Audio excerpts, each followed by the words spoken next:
ಆಸ್ತಿ ವಿಚಾರಕ್ಕೆ ಹೆತ್ತ ತಂದೆಯನ್ನೇ ಮಗನು ಕೊಲೆ ಮಾಡಿದ ಘಟನೆ ಗದಗ ಜಿಲ್ಲೆಯ ಲಕ್ಷ್ಮೇಶ್ವರ ತಾಲೂಕಿನ ಗೋವನಾಳ ಗ್ರಾಮದಲ್ಲಿ ನಡೆದಿದೆ.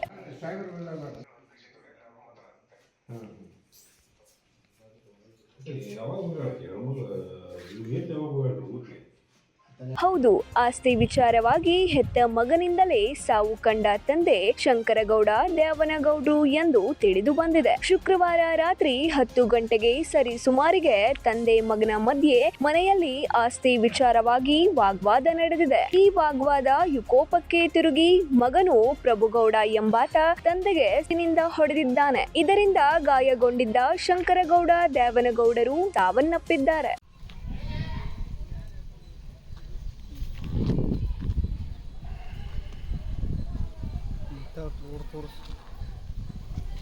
ತಂದೆ ಸಾವಿಗೆ ಕಾರಣವಾದ ಪ್ರಭುಗೌಡ ದ್ಯಾವನಗೌಡ್ರು ಲಕ್ಷ್ಮೇಶ್ವರ ಪೊಲೀಸ್ ಠಾಣೆಗೆ ಬಂದು ಶರಣಾಗಿದ್ದಾನೆ. ಈ ಕುರಿತು ಲಕ್ಷ್ಮೇಶ್ವರ ಠಾಣೆಯಲ್ಲಿ ಪ್ರಕರಣ ದಾಖಲು ಮಾಡಲಾಗಿದೆ. ಉಡಚಪ್ಪ ತಿಗರಿ, 9 ಲೈವ್ ನ್ಯೂಸ್, ಗದಗ.